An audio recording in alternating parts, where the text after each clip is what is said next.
नमस्कार विद्यार्थियों, मैं रविंद्र सिंह, प्रवक्ता राजकीय पॉलिटेक्निक महाविद्यालय Ajmer.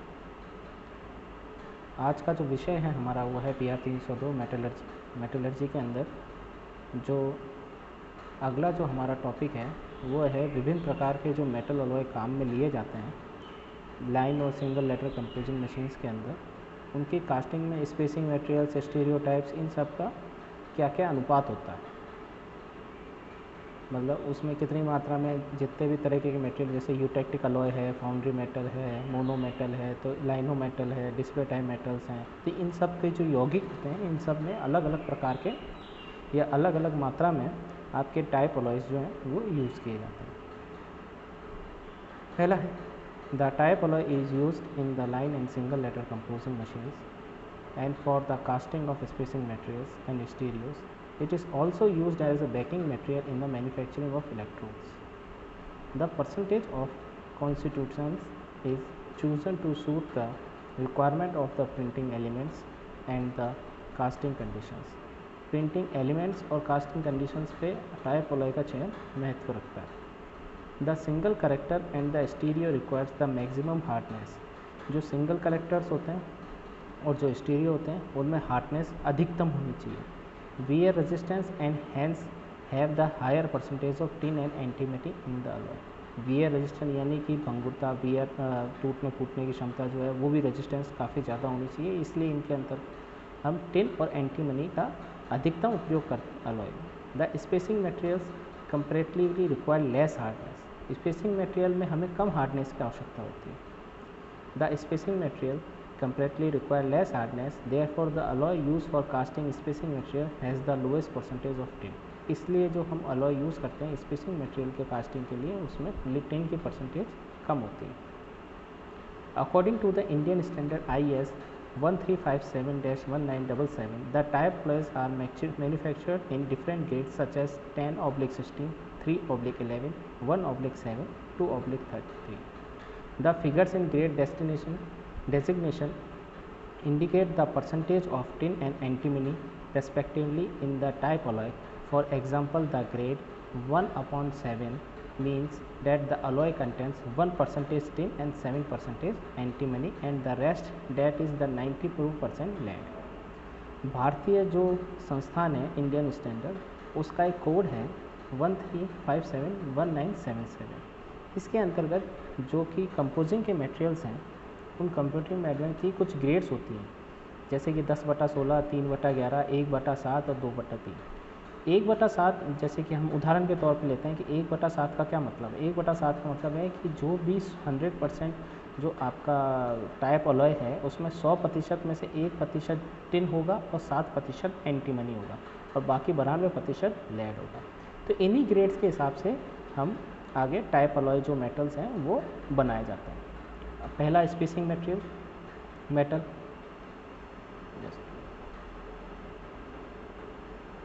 The metal for the use of spacing materials use in the letter press printing forms is an alloy of 1% tin, 7% antimony and 92% lead. It is the soft metal because no pressure is exerted on the spacing material during the printing process. Grade 1/10 alloy is also sometimes used for casting the spacing material. कहने का मतलब ये है कि जो spacing material होते हैं उसकी पहली रिक्वायरमेंट तो ये होती है कि उसको टाइप के बराबर इतना हार्डनेस होना ज़रूरी नहीं है, इतना हार्ड होना ज़रूरी नहीं है, क्योंकि उसके ऊपर इतना प्रेशर नहीं आता, वो सॉफ्ट मेटल भी चल सकता है. इसलिए उसके अंदर 1/7 का जो ग्रेड है वो काम में लिया जाता है. 1% टिन और 7% एंटीमनी और 92% लेड. लेकिन कभी कभार 1/10 अलॉय को भी हम यूज़ में लेते हैं. 1/10 का मतलब 1% tin and 10% antimony. Baking material. The metal for electro baking or filling up the electro shells in an alloy of 2% tin, 3% antimony and 90% lead. जो कि इलेक्ट्रो टाइपिंग में हम काम में लेते हैं, इलेक्ट्रो टाइप्स में जो अलॉयज़ में हम काम में लेते हैं उसमें 2/3 मतलब कि 2% टिन और 3% एंटीमनी और 95% लेड का यूज़ किया जाता है. It is the grade 2/3 alloy and bit softer then the alloy use of the casting of spacing material. ये थोड़ा सा और सॉफ्ट होता है, कास्टिंग जो हम स्पेसिंग मटेरियल करते हैं उससे थोड़ा सा सॉफ्ट होता है 2/3 का अलग ग्रेड. इसके बाद है stereo metal. It is used for casting for duplicate flat plates and curved stereo for printing on letterpress newspaper rotaries. It is contained 5 to 10% tin, 15% antimony, 75 to 80% lead. The standard stereo metal is grade 10/15 alloy. ये use कहाँ था? Stereo type जब चालू हुआ तो newspaper rotary machine में stereo type प्लेटें बनने लगी जो कि रोटरी मतलब गोल प्लेटें हुआ करती थी। तो इसके अंदर 10/15 का अलॉय हम काम में लेते हैं। 10/15 का मतलब 10% टीन, 15% एंटीमनी एंड 80% जो भी बाकी जो बचा वो आपका लेड, 75% लेड। लेकिन टिन की मात्रा जो है वो 5 से 10% तक में बढ़ती है, और वो अगर जितनी भी टिन की मात्रा बढ़ेगी उतनी ही आपकी लेड की मात्रा उसके रेस्पेक्ट में चलती रहेगी, लेकिन एंटीमनी जो है वो 15% ही रहेगी। इसके बाद आता है monometal. The single letter composing machine normally consist of 6% tin, 15% antimony and 79% lead. Depending upon the size of the type to be cast, alloy of grade 9/19, 10/16 and 13/17 are also used for monocasting machine. 9/19 मतलब 9% tin और 19% antimony, 10/16 मतलब 10% tin और 16 antimony और 13 10 and 17। इससे वाला normally जो हम काम में लेते हैं वो नॉर्मली 6:15 का रेशियो होता है, 6/15 का, 6% tin and 15% antimony. The metal of casting of small and dedicated type usually harder than the for the casting of bigger type. जो छोटे टाइप होते हैं उनकी जो क्या कहते हैं हम हार्डनेस थोड़ी ज़्यादा होती है बजाय कि बिगर टाइप्स के लिए। इसके बाद आता है आपका linometal. It contains 2.5-5% tin, 10 to 13% antimony and 80 to 87% lead. The standard metal for lino and intertype composing machines is grade 3/11 and 4/11 also respectively. But any metal used on the line or slug casting machine will give good result on a ludo casting machine. लाइनोमैटिंग के अंदर जो लाइनो metals होते हैं लाइनो type machines में हम use करते हैं, मोनो टाइप मशीन और लाइनो टाइप मशीन। तो लाइनो टाइप मशीन्स में जो हम यूज़ करते हैं उसमें हम जीरेड काम में लेते हैं 3/11 और 4/11 का। 3/11 मीन्स 3 तो है टिन और 11 है आपके एंटीमनी। डिस्प्ले टाइप मेटल, वो मेटल जो डिस्प्ले टाइप में काम आते हैं यानी कि बड़े बड़े होते हैं, जैसे कि 72 पॉइंट्स, 24 पॉइंट्स, ये डिस्प्ले टाइप में जो हम काम में लेते हैं ये सुपर कास्टर मशीन पर डाले जाते हैं और इनका ग्रेड होता है 1/21, 9/25 एंड 16/28 ऑल्सो रेस्पेक्टिव। इसके बाद आता है आपका foundry type. Foundry, it is the hardest material design designated by grade 20 to 20/30 which means that it contains 20% tin, 30% antimony and 50% lead. In no case foundry type should be mixed with lino and monotype on account of its extra hardness and high working temperature. It will clog to the casting aperture of the lino and mono casting machines which work at lower temperature. Foundry type जो होते हैं वो काफ़ी सबसे ज़्यादा hardness वाले होते हैं। सबसे ज़्यादा हार्डनेस जो होती है वो फाउंड्री टाइप में होती है। इसका जो ग्रेड होता है वो 20/30 होता है। 20/30 का मतलब ये है 20% टिन और 30% एंटीमनी और 50% लेड। क्योंकि लेड की मात्रा बहुत कम होगी तो रेड में से उतना ही ज़्यादा हार्ड हो गया। अब क्या है कि इसको किसी भी हालत में हम मोनोटाइप और लाइनोटाइप मशीन के अंदर यूज़ नहीं करते हैं, क्योंकि ये दोनों मशीन के अंदर अगर हम इसको यूज़ करेंगे तो ये चॉक कर देगा उसके कास्टर को, क्योंकि ये जो मशीन्स होती हैं ये लोअर टेम्परेचर में काम करती हैं और उस टेम्परेचर में ये फाउंड्री टाइप का जो मेटल है वो पिघला हुआ मेटल जम जाएगा तो वो चॉक हो जाएगा।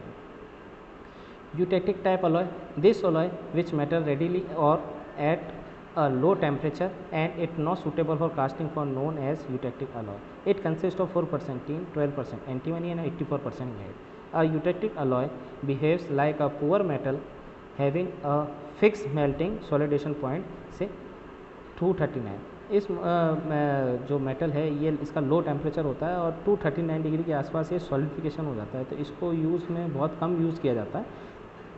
ये देखिए इसमें कर्व दिया है कि जो ये लिक्विड था, लिक्विड के बाद ये सॉलिड हो रहा है, लेकिन ये 239 डिग्री के ऊपर ये लगभग आपको फ्लैट कर्व दिख रहा है, मतलब ये यहाँ पे सॉलिडिफिकेशन हो जाएगा इसका।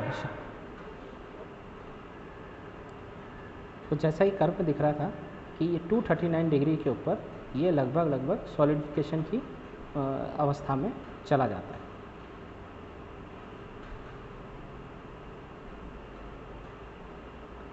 अब वर्किंग टेम्परेचर ऑफ अलॉयस, ये क्या चीज़ है? मतलब जितने भी अलॉयस आपने बनाए हैं इसमें आपने ये देखा, तो अब हम देखते हैं कि वर्किंग टेम्परेचर ऑफ अलॉयस ये क्या है। मतलब आपने अभी तक ग्रेड पढ़ी कि भाई 1/17 का मतलब ये है कि 1 जो है वो टिन है, 17 जो है वो एंटीमनी है और रेस्ट ऑफ लेड है। लेकिन अब जब आपने इनके अलॉय बना लिए, जो कि मुख्यतः 4 अलॉय बनाए आपने, वो बने linotype alloy, monotype alloy, foundry type alloy and stereotype alloy. तो लाइनोटैप अलॉय दैट इज़ 270 से 288 डिग्री सेंटीग्रेड, फ़ारेनहाइट में 540 से 550 फ़ारेनहाइट। मोनोटाइप अलॉय 343 से 392 degree centigrade, foundry type alloy 300 degree centigrade, stereo type alloy 310 degree centigrade. अब इसमें हमने eutectic alloy का discussion नहीं किया क्योंकि यूटेक्टिक अलॉय जो था वो 246 डिग्री के आसपास, 236 डिग्री के आसपास सॉलिडिफिकेशन वाली अवस्था में पहुंच जाता था। तो अब ये इसका मतलब ये है कि लाइनोटाइप और मोनोटाइप ये दोनों जो हैं, इनका ये जो मशीन्स होगी उसका टेम्परेचर इतना तो हो गई, क्योंकि इतने टेम्परेचर पे ये पिघली हुई अवस्था में रहेगी और कास्टर इसको कास्ट करने में आसानी रखेगा। ठीक, इसके बाद फाउंड्री टाइप अलॉय इसका 300 डिग्री है और स्टीरियो टाइप अलॉय 310 डिग्री है। हमने पीछे एक अलॉय देखा था जिसको हमने ये जिसमें स्पष्ट ये लिखा हुआ था कि इस अलॉय को हम किसी भी हालत में मोनोटाइप और लोनोटाइप में यूज़ नहीं करते हैं। वो अलॉय कौन सा था? Foundry alloy, foundry type alloy. देखिए इसमें लिखा हुआ है कि it's extra hardness and high working temperature it fit clock to the casting operator of the lino and mono casting machine which work at the lower temperature. अब foundry type का आप इसमें देखिए कितना है टेम्परेचर, फाउंड्री टाइप का है 300 degree centigrade. तो इसको हम लाइनोटाइप मोनोटाइप अलॉय में मशीन में यूज़ नहीं करते। तो आज का जो आपका लेक्चर था ये था मेटलर्जी का, और जिसमें हमने डिस्कस किया कि ये सब अलॉय कितने प्रकार के होते हैं, इनका ग्रेडिंग सिस्टम क्या होता है और IS स्टैंडर्ड क्या है। अब आपको अपनी कॉपी में आज का जो असाइनमेंट है वो ये लिखना है कि कितने प्रकार के टाइप अलॉय होते हैं, ग्रेड का क्या मतलब होता है और IS स्टैंडर्ड कौन से होते हैं, या आज अपनी कॉपी में लिखेंगे। ये आपका असाइनमेंट है आज के लेक्चर का। Thank you. घर पे रहिए, सुरक्षित रहिए, धन्यवाद।